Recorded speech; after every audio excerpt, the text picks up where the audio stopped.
Right, good afternoon, peoples of YouTubes. We've done a little bit of work on the Metro today, thinking that we'd better make a start on it and try and get it a little bit more roadworthy. Yeah, so unfortunately no exciting performance bits at the minute, but we're going to turn our attention into the cockpit area. So we're going to be removing these seats, and I've got a proper FIA spec race seat out of date, but it's a proper specs seat that came out of one of my old cars that we're going to be putting on some nice Lifeline floor rails, and also I've got a standard seat for the passenger. So we're going to reinstate the passenger standard seat with a standard seat belt just for ease of in and out, and then we're going to put a nice bucket seat, I think it's a Sparco bucket seat, an Evo, with some old, I think they're TRS harnesses that came with the seat. They're in really good condition. Which one's these? These are safety devices one, and I don't like this style of lap belt. Just not for me, unfortunately. And also, we're going to be cutting out this roll cage, getting rid of all that foam flooring and taking out the dashboard. I've got a second-hand dashboard, as you can see, all the bolts all sticking out, not in very well. There's holes cut in it, there's panels missing, them gauges don't work, so we're just going to do away with it all, and yeah, and stick in a nice untouched dashboard and just tidy things up a bit. I've got a new steering wheel, it's a code one, leather with white stitching.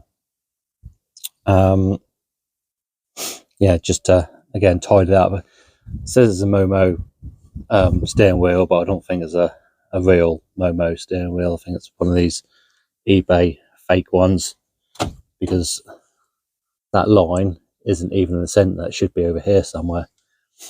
And yeah, it's just, we'll just get rid of that and put in a nice one, which I know will be safe. Yeah, I'm going to try and scuff up as much of this floor as we can, get rid of all this black paint, because that just flakes off. I've pulled up some of the gold tape that was on the transmission tunnel, and that's just ripped the paint off, so that didn't stick very well. What else we're going to do? Yeah, we're going to redo all these seat mounts, because as you can see, I don't think they're going to go anywhere, but I'd rather be 100% sure that they're not going to break. So we're just going to redo them, just at my own, you know, just so I know I've done it, if you know what I mean. And it looked like it's been done with a gaseous weld, and the penetration don't look 100%. So yeah, we're just going to ditch all that, get that out of the way. We're going to ditch the roll cage. I've got a new safety devices one on order. That's going to take 8 to 12 weeks, I think they said. So we're going to cut all that out and get the floor plates all removed and the plates on the wheel well all removed.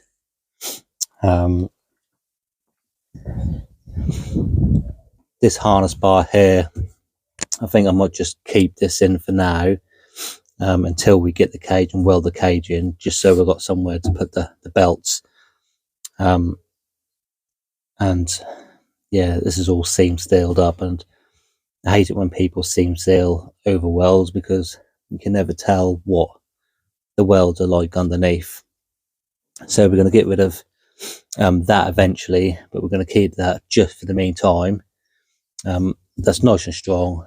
I've jumped up and down on it, and that's fine. So if I take my weight jumping up and down on it, then that's going to take my weight in an accident. And we're going to be sorting out the battery as well. As you can see, that positive cable that come out of that battery that goes all the way to the starter motor is way too small, and you can really hear that when you turn the car over. That just sounds like the battery's about to die, but it isn't. That it's just not carrying enough current to the starter motor itself.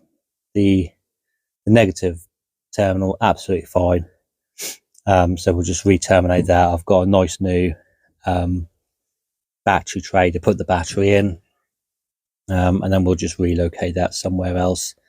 I was thinking in the spare wheel well, but also I've got some charge cooler stuff to go inside this wheel well, so yeah, we will come to that when we come to it, I guess. But the first thing we're going to be doing, because I'm rambling on again, is we're going to be taking out all these seats, cut this cage out, and then perhaps start making a start on removing the dashboard and stuff, just so we can see what wires are behind there and where to go, really, because I might take all the heater out and stuff like that while we're in there, type of thing, because I don't really want to be taking the dash out more than once, so we might as well do as much as we can while it's out the first time and go from there. Right, let's get these bits removed and then we can crack on and get other things done. Right, we've got the seats out, so that's all good. So I can stick them on Marketplace or eBay or whatever with a belt, just in case anyone wants them. This is what the inside looks like. This driver's seat was held in with some long 8.8 tensile bolts. I guess it's should have been 10.9, I think they are, for a seat mounting bolt. Well, that's what the FIA rules are, that it needs to be a 10.9, just purely because the sheer rating of that, if he was in an accident, it'd be a lot stronger than the 8.8. But anyway, the other side, the passenger seat, are all bolted in with the original bolts, so we can use them to put the passenger seat back in. A little discovery which I found is all this water. So we've got a massive water leak somewhere. It's like a swim pool in there, look. So we're going to get all this mat off, probably disconnect the battery, get all that out of the way, and then see what we're left with, and then get on and get this cage out. So yeah, mats out, battery out, cage out. Let's go on. Well, we're making a little bit of progress. All that foam stuff is now out, which reveals my indoor swim pool, and also this butchery to get to the fuel sender unit. I hate people that do this, just bloody cut holes in the floor, reveal, just to get to the fuel sender unit. You know, it's not difficult to get the tank out of these. So, and also that live wire there was just dangling. That relay was just sat on top of there like that, and that live wire there, which has got no insulation on it, could quite happily chafe on one of them, maybe causing a fire that has got a fuse in it. But you know, all depends really, innit? Look, see, state of that, look. So yeah, that's my floor in the Metro.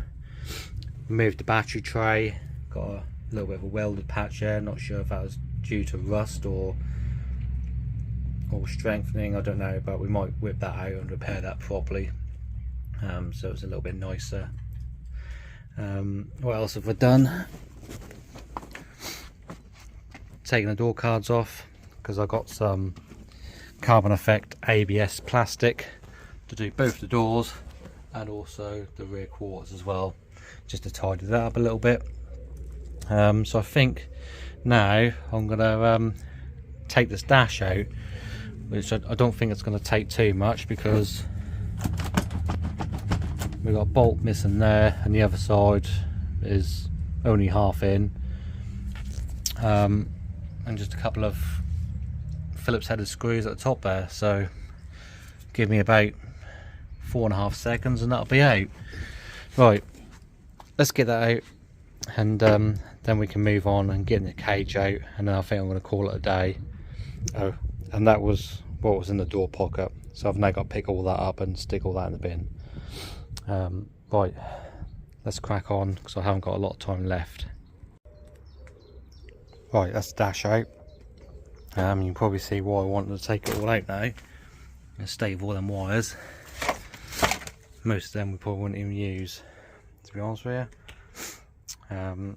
Well, saying that, heater stuff we ain't going to use. Fog light is there, so that goes into the main body loom. Speedo stuff. So yeah, we're gonna have to simplify all this, tidy up a bit, and whack it in the back of the new dash. But yeah, loads of cuts, loads of splices, loads of wires just twisted together with just tape on it, and if you're lucky it has tape on it. If not, then again, look, another one, just wires twisted together. So it's a fire waiting to happen. You can see big old hole cut in that dash there for them gauges, which none of them work. So we'll get all that out, we'll get all this loom out, and we'll simplify it to what we need, and then get it in the new dash. Steering column just took out just because it's easier to get the dash out. And then in here, I'll zoom you out a little bit. Obviously all the heated ducts, we can take all the heated ducts out. We're not going to be running heater, so that can come out, that can come out. We'll take out whatever that plate is there for. Again, just tidy up some of these wires underneath here.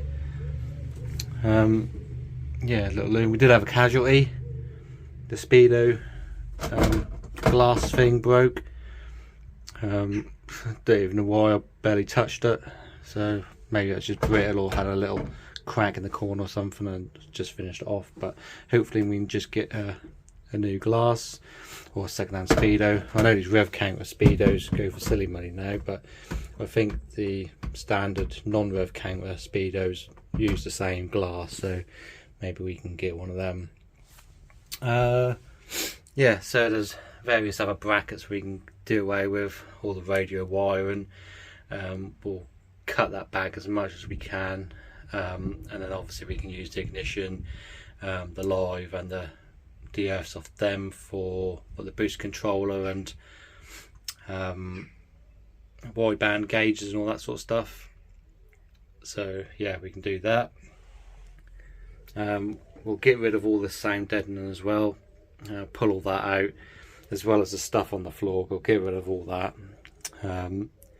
I've got some air duster cans which are meant to be quite good for removing sound deadening, but if not, we'll use some heat and a scraper and just do the old laborious method to get rid of all that. Yeah, so literally it's the cage to come out now. So we'll just cut out the posts there, cut out the wheel tubs, and then hopefully we can get rid of that and chuck it in a skip. And yeah, and then we'll just tidy up around where it's been welded onto the floor and onto the wheel tubs. We'll get an angle grinder and just with a slit disc and slit the welds, and then hopefully we can chisel it off and dress the welds with a flap disc. So yeah, today that's done for today. I'm gonna go home, have some dinner. It's about 6 o'clock actually, so I've been on this a good 4 or 5 hours. I got here paid lunchtime, I think it was. So yeah, I've been on there for a good 4 or 5 hours. So I will pick this up later on over the bank holiday weekend, in between doing this and the race car. Yeah, right, I will catch you in a bit. Several days later. Right, we'll start the day off with, can you spot something missing? So we just cut it off with the old bloody Sawzall blade, and then finished it off with the old angle grinder, and I've started to remove the welded in plates. So I've got the driver's side done. So this is one of them. We slipped through with the disc in a couple of places, and then obviously we've got a little bit of a rust issue there. So when I pulled it off, it took half the body with it. So we're going to have to plate that at a later date. I'm not going to bother doing that until I've got the cage and welded in the cage bits, because we're going to be keeping this bar for now. Again, we're just concentrating on getting the seat in place at the minute, but I wanted to get at least the cage out and the feet removed. So I've done that one. I've done that one on the floor as well. We've got a little bit of a rust patch. If I can zoom you in enough, just there. But I'm hoping that the new feet will cover that, and when we weld in the new feet, that will then patch that bit up. But we won't know until we get there. Right, I thought I'd give you a better look at the little bit of rot that's there. Nothing too drastic, it's just on the seam there, a little bit there, but yeah, when we get the feet on there, hopefully that will cover that up. So it's just that side to do now. So yeah, we'll get on and do that, get that off on the floor, and then that one there I've started to clean up all the around the welds to see how or where to cut more than anything. I'll just take you over to that.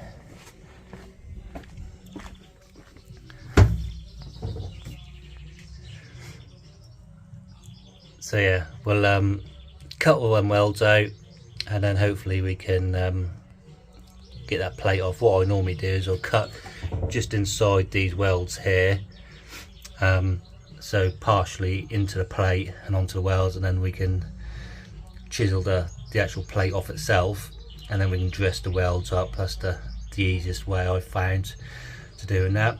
But the one on the floor is a little bit difficult to get to because the grinder obviously got a big disc on it, and I don't really want to be cutting into the floor.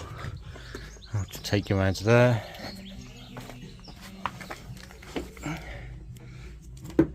Yeah, so I haven't yet cleaned that up, but I was lucky on that side, and this bit here from that corner along that back bit there wasn't actually welded, so I'm guessing that was because access was an issue.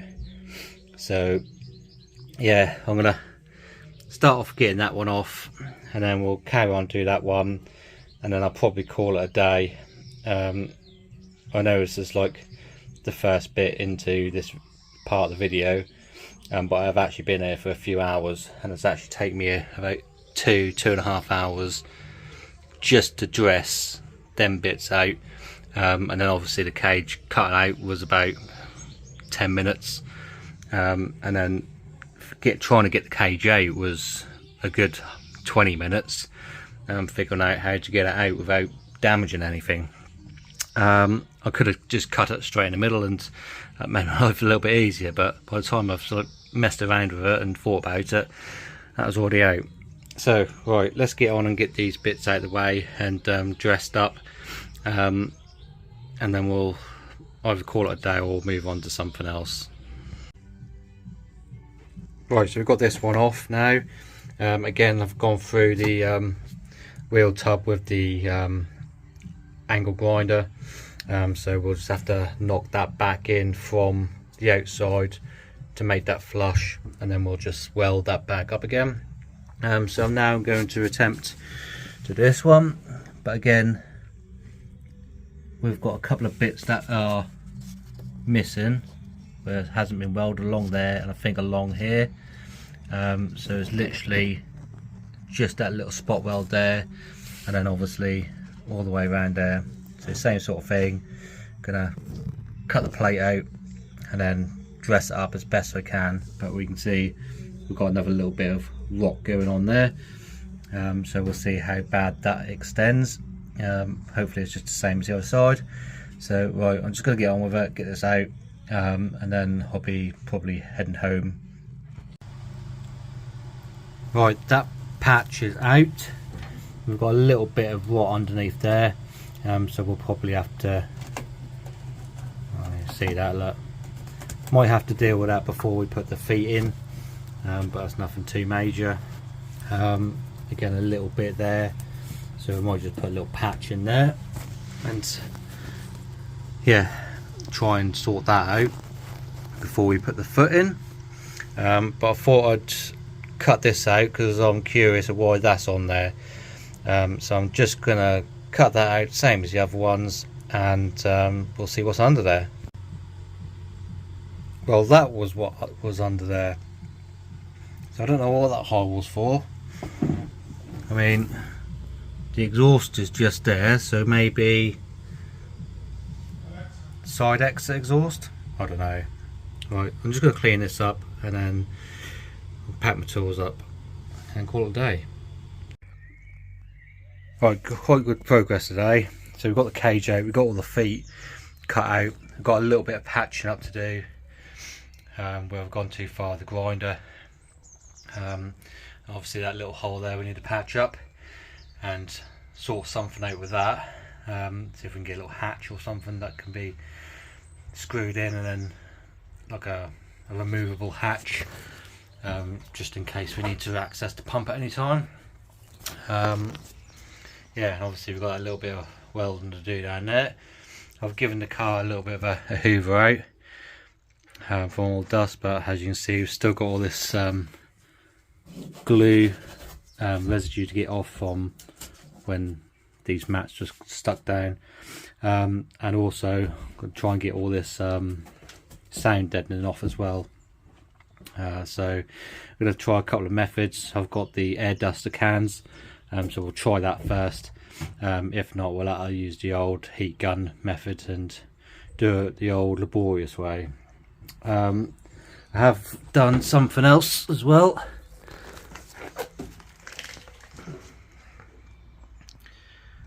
So I've taken out all the heater now, just got it out of the way, and that all sits down there. So we've got the heater and all the sound deadening, the bulkhead deadening out of the way as well. I did notice there's a couple of little patches in these corners here, so I'm not going to take them up and see what's lurking behind there. As a wise woman once said, curiosity killed the cat, and obviously I undone that patch there to find that big old hole. So we'll tackle these another day, I think, later on down the road. Underneath it looks all solid, so maybe that's just like an over patch or something. But yeah, all the heat was now out, and also all the fan assembly is out as well. So I've just joined them two pipes together for now, so it's not leaking water everywhere, but we need to sort a more permanent solution out. And also all the CCU and wiring is going to go inside the car, so we need to sort something out with that, and we'll stick the we'll make a little plate up in here, just so that's all weather tight. But you can see like grommets all missing stuff as well, so I think I'm gonna have to try and find a space inside to keep this little project, because I think it's just going to be too too open to the elements, and we're going to end up with another swimming pool on the floor like we did. But yeah, we'll come across that when we come across it.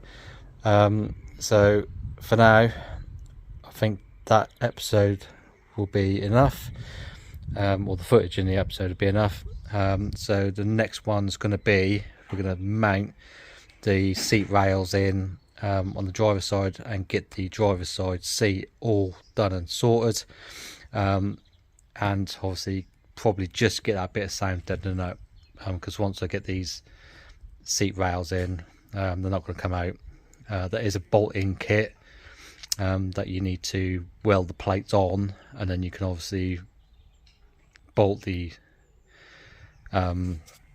bars in and take them out as and when you want. But I think I might just weld them in,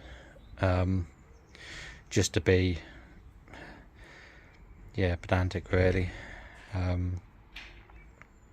But we'll discuss that on the next episode anyway. But for now, I think that will do it, and we'll see you in the next one.